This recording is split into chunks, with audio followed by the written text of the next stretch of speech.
You ever realize that every job listing sounds like a cry for help from a dying empire?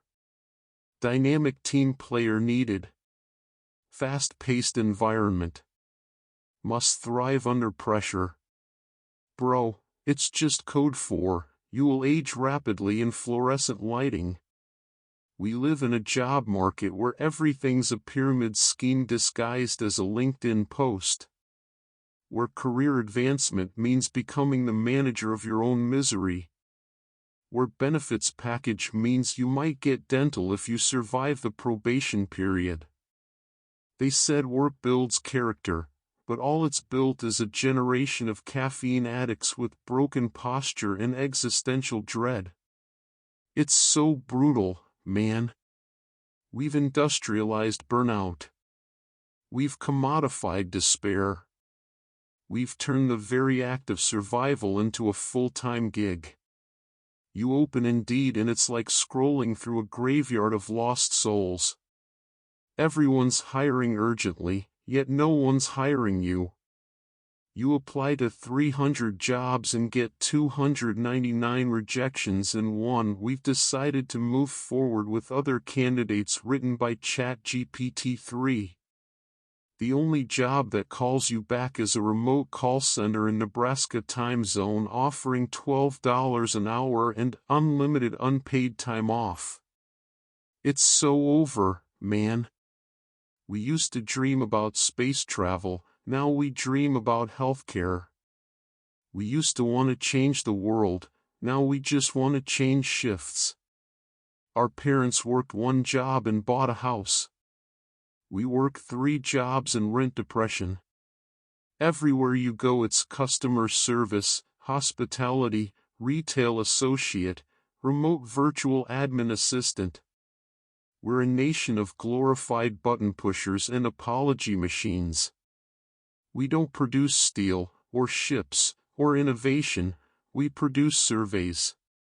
We're the service economy, the empire of holding doors open for billionaires who've never made eye contact with a cashier.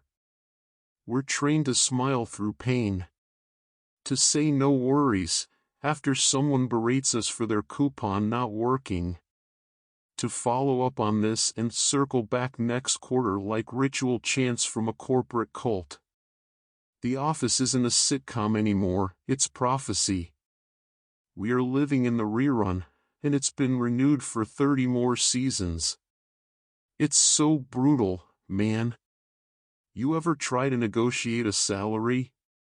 You ask for $2 more an hour and they act like you asked to buy the moon. Meanwhile, the CEO is on his 3rd yacht named Efficiency. He posts on LinkedIn about the importance of work-life balance while you're timing your lunch to the second so you can afford gas home. And don't even get me started on the internships. Unpaid labor disguised as learning experience. Yeah, bro, I'm really learning how to survive on exposure and ramen. My resume is immaculate. My soul is in collections. AI is coming for our jobs? Bro, I'd let it. Maybe the algorithm will finally be the one that tells Karen her coupon expired. Maybe the chatbot will replace me and actually get the customer satisfaction bonus. At least the AI doesn't have to pay rent. We are the overqualified and underpaid. The degree havers working drive-through windows. The team players who cry in the stockroom. The future they promised us got outsourced, and now we're just the beta testers of decline. We don't live in a job market. We live in a Hunger Games internship. The strongest survive, the rest become DoorDash drivers in the rain, praying the customer tips 50 cents. We work gig economy jobs, fancy words for you're not an employee, you're a liability with legs. You're your own boss now. Congratulations. You're also your own HR, your own accountant, your own therapist, and your own burnout manager. It's so over, man. We built an economy of service, but no one's being served. Everything's subscription-based, even happiness. You want stability? That's $19.99 per month with ads. You want meaning? Sorry, that's behind the paywall. And yet, every morning, millions of us wake up, put on our branded polos, and march back into the fluorescent void. We tell ourselves it's temporary. But so is life, bro. You know what's wild? Somewhere, in some corporate meeting, there's a PowerPoint slide labeled Employee Morale. And the guy presenting it thinks morale is a metric, not a pulse. We've become data points on a dashboard. Productivity reports with skin. Disposable humans optimized for engagement. It's so brutal, man. We've replaced dreams with job alerts. Passion with performance reviews. Identity with LinkedIn bios that read like obituaries. We don't live, we maintain. We exist in the gap between direct deposits. And even when we break, even when we're hollowed out, eyes twitching, spirit gone, we still clock in. Because rent. Because insurance. Because maybe, just maybe, this paycheck will buy us one more week of pretending everything's fine. It's not fine, bro. It's so over. But you know what's worse? We keep pretending it's not. We keep saying it's just the economy.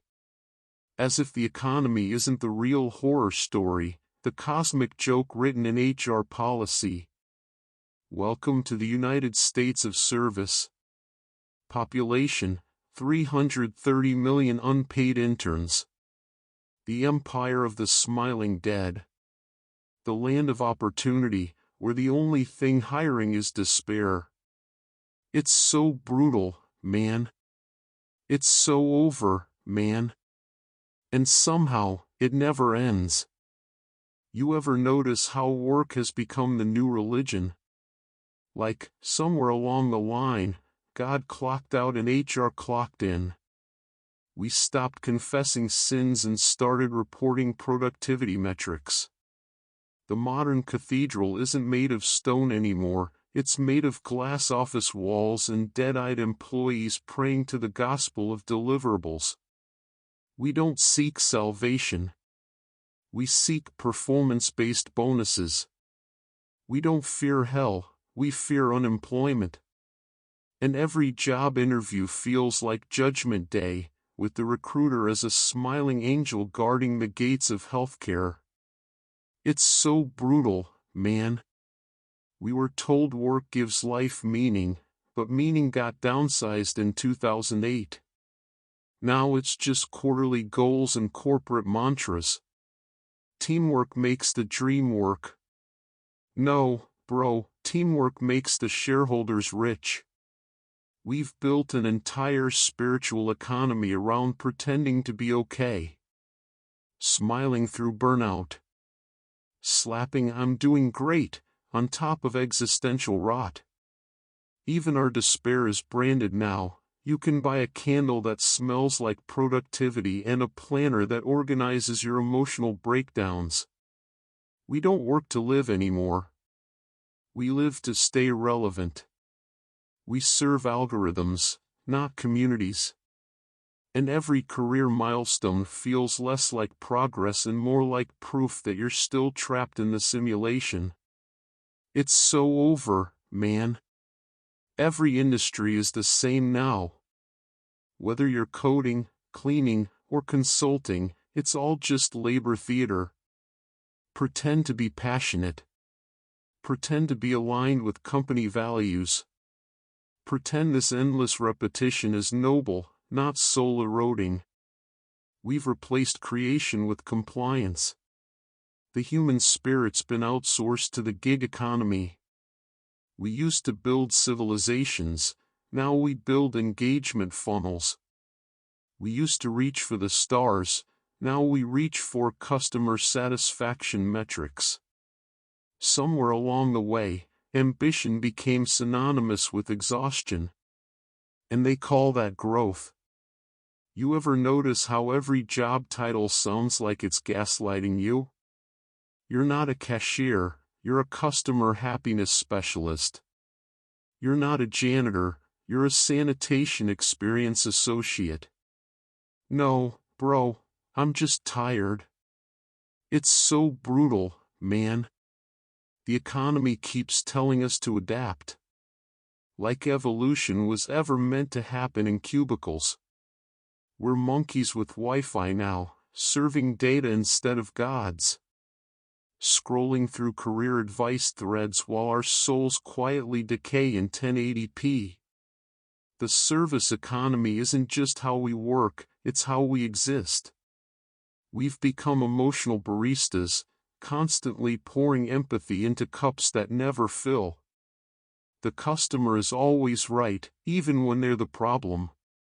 The boss is always kind, even when they're the parasite. We're all smiling, even when the smile is just the shape pain makes when it learns to behave. It's so over, man. And the craziest part? We still believe there's a ladder. Like there's some mythical top floor where happiness lives.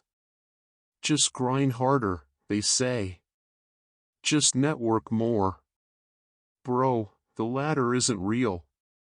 It's a treadmill made of LinkedIn posts and quiet desperation.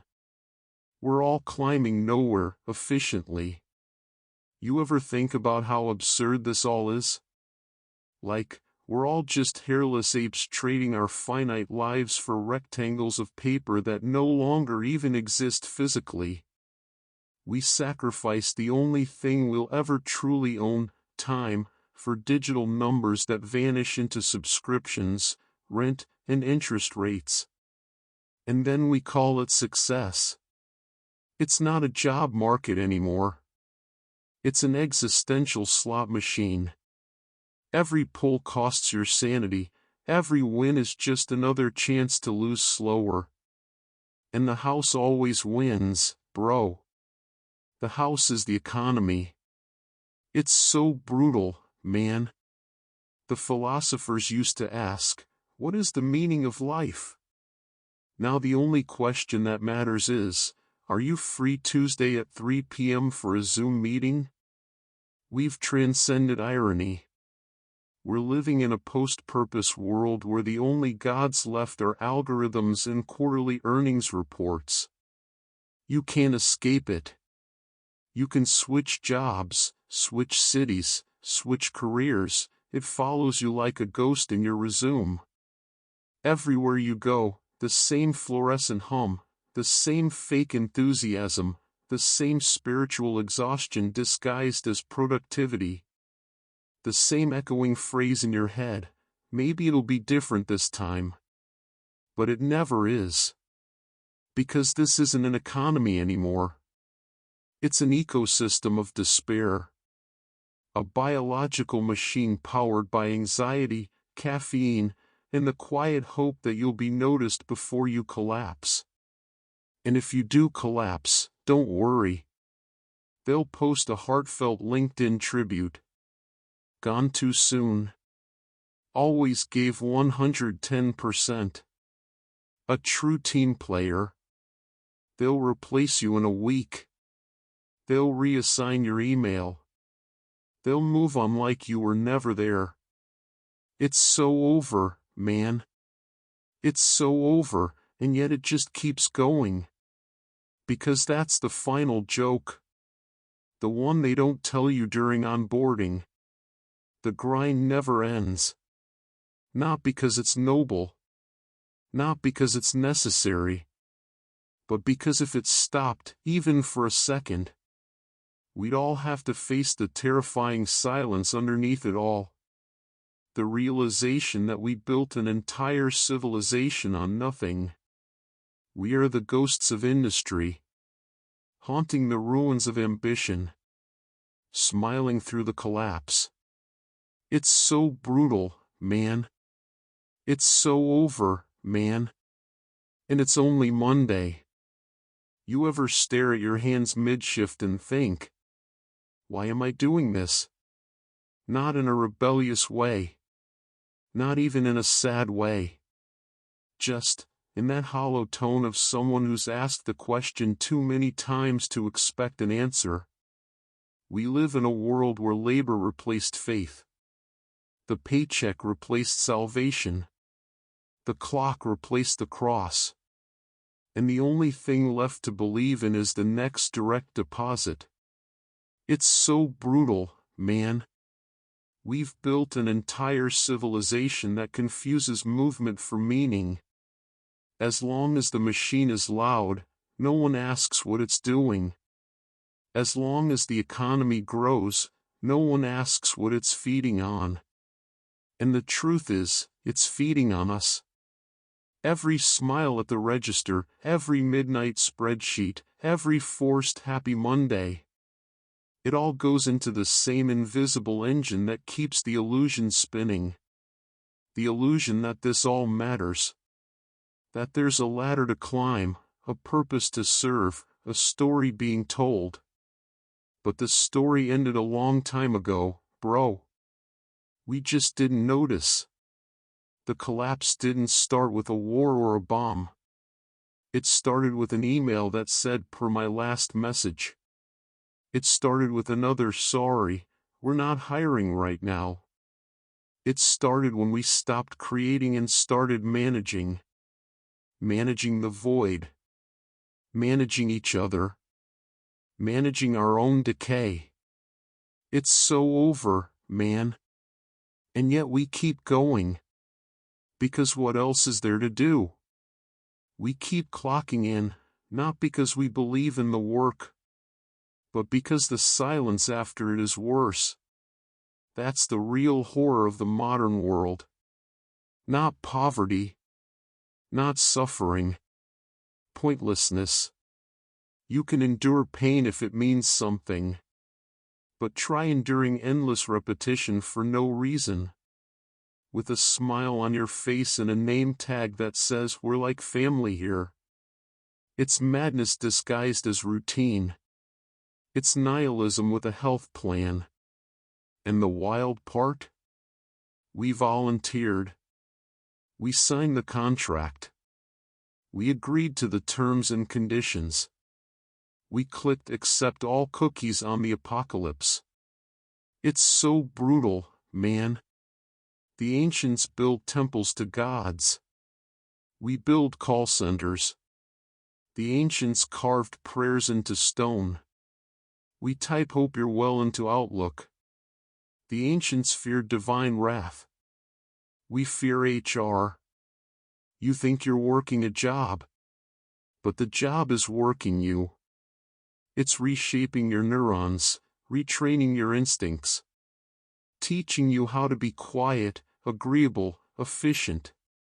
How to say of course, when you mean please, God, no. We are not employees. We are rituals. Performed daily, until we forget we were human. It's so over, man. We talk about productivity like it's holy. We measure our worth by output, our souls by efficiency. If you're tired, you're lazy. If you're grieving, you're unprofessional. If you're broken, you're replaceable. And if you vanish, the system doesn't even flinch. We've made ourselves the ghosts of our own ambitions. And the scariest part? No one haunts us but ourselves. Because deep down, we all know. This isn't sustainable. The job market isn't broken, it's working exactly as designed. To keep us busy enough not to notice the void staring back. Every job is a little ritual against oblivion. Welcome to Starbucks, a chant. Have a great day. A warning spell. Thank you for your patience, an exorcism of frustration. It's not commerce, it's mass psychosis. We keep serving, keep smiling. Because if we stop, the silence between our thoughts might finally say it out loud. You were never meant to live like this. It's so brutal, man. Every shift is a prayer to nothing. Every paycheck is a tithe to a God that doesn't answer. We gave the divine away for convenience, and all we got in return was 2 days shipping on despair. You ever think maybe the real collapse already happened? That maybe humanity peaked the moment it made something with love instead of for profit? Now everything's content, product, engagement. And we still call it living. The philosophers said God is dead. But no one told us we'd have to take his job. And now here we are, working overtime to maintain the illusion of meaning, punching in for eternity. It's so over, man. It's so over. And yet, we still show up. Still clock in. Still say good morning into the void. Because deep down, we're afraid that if we stop, we'll realize there's nothing left to replace it. That the grind was the only thing keeping us from hearing the static beneath it all. And maybe that's the final truth. There was never a system. Never a market. Never a dream. Just a noise we called purpose. And a silence too heavy to face. It's so brutal, man. It's so over, man. And yet, we're still here. Working. Waiting. Worshipping the grind. At the end there's no pink slip, no final paycheck. Just a hush. The hum of servers fades, the fluorescent sun dies. And the world takes its first unpaid break. No one clocks out. Time itself forgets to. The cities stand still, immaculate in their uselessness. Office towers like glass tombstones. Billboards whispering slogans to ghosts. 1,000 mouse cursors blinking with nothing left to click. And somewhere inside the quiet, something breathes. It isn't human labor anymore, it's memory. Fragments of every "how may I help you?" Every "no problem." Every little sacrifice offered to the machine. They rise like dust motes in a beam of divine unemployment. It's so peaceful, man. So terrifying. For the first time, the air isn't monetized. The silence isn't billable. People wander without purpose. And at first, they panic, because purpose was the cage that felt like home. Then, slowly, they remember what hands are for. When they aren't typing or serving or begging for approval, they plant things. They build fires. They hold each other. Awkwardly at first, like a forgotten language. The ground, unscarred by logistics, begins to grow through the concrete. Grass in cubicles. Vines around vending machines. Nature reclaiming every break room where God once answered to HR. It's so beautiful, man. No one's productive now. And that's the miracle. They start creating for no reason. Paintings that aren't for galleries. Songs that no algorithm can recommend. Stories whispered just to fill the void with warmth instead of data. The world becomes slower, softer. Like it's finally exhaling centuries of efficiency. They still remember the old slogans sometimes. Thank you for your patience, how can I assist you? But they use them as blessings now. Little relics from the age of exhaustion. And in the ruins of a call center, someone lights a candle beneath a broken headset and calls it an altar. They pray, not for promotion, but for rest, for everyone who never got it. It's not heaven. It's not even redemption. It's just quiet. And in that quiet, meaning grows back like moss. Small, stubborn, unnecessary, and completely free. It's so over, man. It's so over. And finally, it's okay.